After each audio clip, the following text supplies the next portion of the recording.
Dans cette vidéo, nous allons apprendre à calculer des points à partir d'un plan légal en utilisant des angles plutôt que des azimuts dans Trimble Access.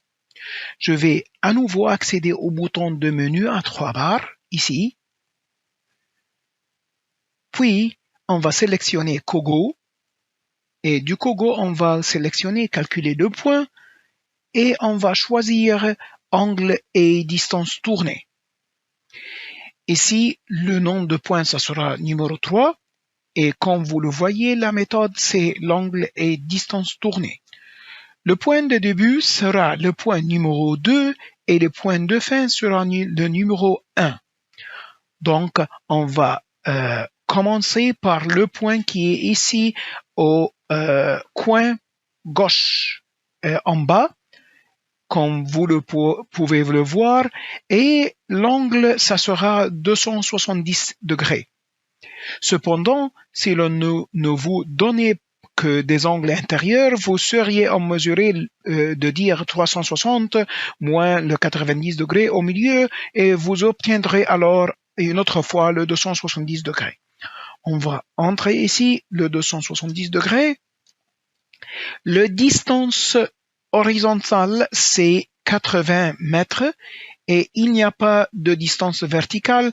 On va appuyer sur Entrée et Calcul.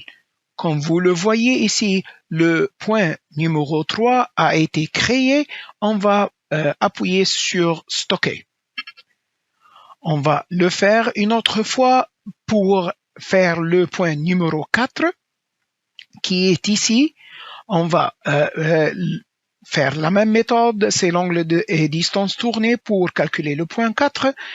Le point de début sera le point numéro 3 et le point de fin sera le point numéro 2. Si vous le voyez ici, il y a deux méthodes, radial et séquentielle. On va utiliser séquentielle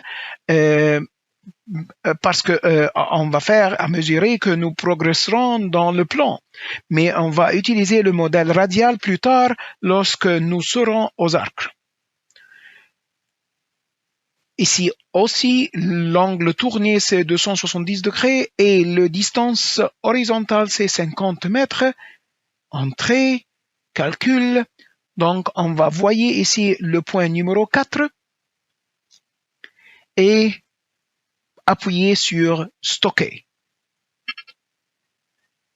Notre vidéo s'est terminée sur ça pour le calcul des points à partir d'un plan légal en utilisant des angles plutôt que des azimuts dans le Trimble Access.